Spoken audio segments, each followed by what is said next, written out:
Se realizó el segundo informe, el formal, segundo informe de gobierno. Digo el formal porque ya tengo entendido que el presidente ha encabezado 7 actos en los cuales informa a la población.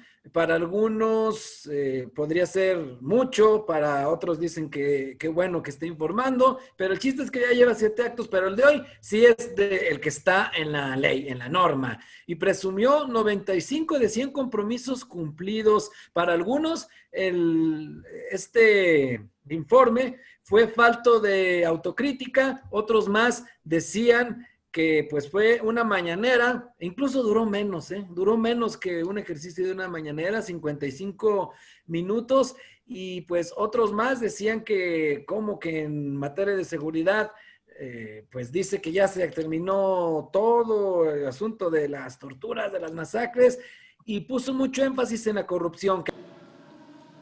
La peste de la corrupción originó la crisis de México. A mí me llama mucho la atención que en la mayoría de los sondeos, a pesar de lo que pasó con el video de Pío López Obrador, en la mayoría de los sondeos, casi todos, la mayoría pues, casi todos estos sondeos, las mayorías reflejan que lo que ven más fuerte en estos 2 años es precisamente el combate a la corrupción, Laura Castro Golarte. Pues sí, digo, yo creo que es la bandera, la carta, el compromiso principal del presidente. Empezó por el asunto de la corrupción, fueron sus primeras palabras inmediatamente después de decir amigos y amigas. Y de pronto siento que el presidente habla de ella como si ya se hubiera acabado o como si realmente fuera a lograrlo en este sexenio. Yo no dudo que tenga las mejores intenciones y no dudo tampoco, y además estamos viendo cosas muy concretas al respecto, pero yo creo muy difícil, muy difícil que este masacote de corrupción que tiene décadas formándose en nuestro país se vaya a desbaratar en 6 años. Es muy difícil, ¿no? Y pensando en la autonomía de los poderes, pues es complicado, ¿no? Y también significativo, que también es una lectura generalizada durante el día, la ausencia de Arturo Saldívar, el presidente de la Suprema Corte de Justicia de la Nación, en esta lectura de discurso del segundo informe de gobierno de Andrés Manuel López Obrador. Miren cómo han cambiado las cosas. Invité al fiscal general de la República y al presidente de la Suprema Corte de Justicia y no pudieron asistir. En otros tiempos eso no pasaba, porque ellos tienen la arrogancia de sentirse libres.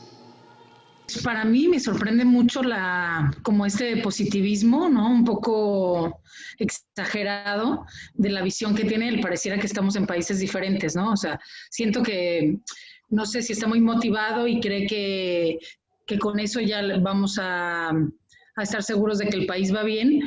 Ya no manda la delincuencia organizada como era antes. Ya no hay torturas, desapariciones ni masacres. Y sí me parece que si tomamos en cuenta los casos en los cuales se ha buscado no solo acabar con ella, combatir de manera clara, como el asunto que hablaba ahorita Laura de Sosa en Hidalgo, el exrector de la Universidad de Hidalgo, pero también con cuestiones que tienen que ver con el caso Lozoya y muchos otros, o sea, no son los únicos, por supuesto lo que vendrá con el asunto del video del Pío López Obrador, sí me parece que es una de las áreas en las que en estos 2 primeros años de gobierno el presidente puede rendir mejores cuentas.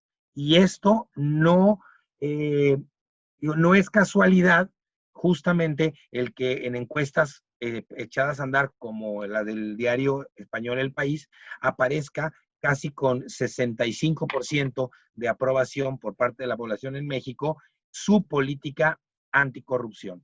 Pues yo coincido en esa parte más corto, pero donde los presidentes tanto priistas como panistas, pues hacían lo mismo, que era no autocriticarse y no asumir responsabilidades. Creo que si el presidente Andrés Manuel López Obrador pudiera entender que hay todavía cosas que no están o que no ha podido poner en control.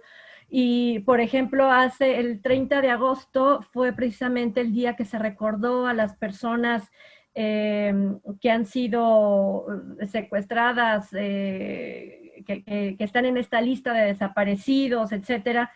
Y yo recuerdo a la presidenta de FUNDEC, esta asociación que atiende a las familias de personas desaparecidas aquí en Jalisco, que tendía una entrevista con un periodista aquí en el estado y decía cómo desde que ella comenzó con su agrupación hasta la fecha, ya empezó como con 20 familias, ahorita tiene 473 integrantes en su colectivo. Esto quiere decir que va en aumento el número de personas desaparecidas en el estado de Jalisco y que lo mismo sucede en todos los estados de la República.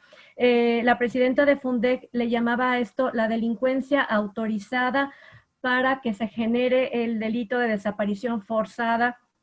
¿Y por qué hablo específicamente de este tema? Porque el presidente Andrés Manuel López Obrador tiene dos mundos, o está en su mundo nada más, y la otra parte de la población está viviendo otra cosa. Cuando menciona los feminicidios, donde dice que ya no hay, etcétera, este año 2020, si la tendencia va como va, yo lo he citado varias veces ya, va a ser el año desde el 2015 con el mayor número de feminicidios según reportado por el Secretariado Ejecutivo del Sistema Nacional de Seguridad Pública. ¿En qué mundo está el presidente que no toma en cuenta el dolor y las necesidades, al menos de estos dos grupos que estoy poniendo como ejemplo? Y creo que ahí sí se equivoca. Y este deseo de estar trayendo el pasado al ejercicio de gobierno actual, pues es lamentable porque no atiende los retos que tiene México en su totalidad. Gracias, gracias, muchas gracias a nuestros paisanos migrantes. Ahora que más se les ha necesitado es cuando más han ayudado a sus familiares en México. A pesar de la pandemia en Estados Unidos, las remesas han crecido en 10% en relación con el año pasado. Ya pasó lo peor y ahora vamos para arriba. En contraste, nosotros hemos enfrentado la pandemia y vamos a salir de la crisis económica sin contratar deuda adicional. Mira, definitivamente yo creo que México no se ha caído a pedazos en términos económicos, no necesariamente porque el presidente esté salvando la economía mexicana, sino porque los mexicanos están salvándose a sí mismos en gran parte. El mexicano siempre lucha ante cualquier circunstancia. Las empresas están luchando con uñas y dientes para no quebrar en medio de la pandemia, porque lo cierto es que con la reapertura económica no están teniendo el flujo de clientes que había antes de la pandemia, definitivamente, y me parece que el gobierno no ha hecho lo suficiente en términos de apoyo a empresas e industrias. Y yo coincido con Laura, yo no estoy de acuerdo en que se haya rescatado a los grandes empresarios, a los multimillonarios empresarios, pero sí creo que hay muchas empresas, sobre todo pequeñas y medianas, porque las microempresas tuvieron por ahí un apoyo con un crédito, que me parece que tampoco fue suficiente, y las pequeñas y medianas empresas tuvieron un problema mucho más grave en términos de mantener su nómina y de salir adelante en medio de la pandemia. Y si muchos no cerraron o muchos le siguieron pagando a su gente, es por el compromiso que los empresarios tuvieron con la gente, no porque el presidente les haya ayudado a pagarles el sueldo. Yo sí creo que la corrupción es el problema número uno, porque la inseguridad y la violencia nacen de la corrupción, que ha sido el caldo de cultivo para que las autoridades se corrompan y permitan ese tipo de asuntos. También las personas que mueren en los hospitales públicos por falta de medicinas, por supuesto que tiene que ver con desvíos y con corrupción, y así podríamos irle, ¿eh? Sí lamento que se trivialice el tema porque el presidente abuse de esa frase y muchos lo tomen a chunga, pero yo sí creo que la corrupción es importante, y también coincido con Eduardo González, ¿eh? Sí se ve esa diferencia con el ciudadano de pie, ya para concluir esto, porque lo veíamos en el lenguaje sencillo que hoy manejaba en el informe. No era solemne como otras veces, y es la retórica que ha manejado López Obrador de dirigirse a los sectores de los campesinos, de los indígenas, de los migrantes. Él está hablando a la base, no le habla a la élite, que eso es lo que le irrita en muchas ocasiones a estos representantes de los cúpulos y del famoso PRIAN, que antes le rendía pleitesía a todos estos grupos, desde mi punto de vista.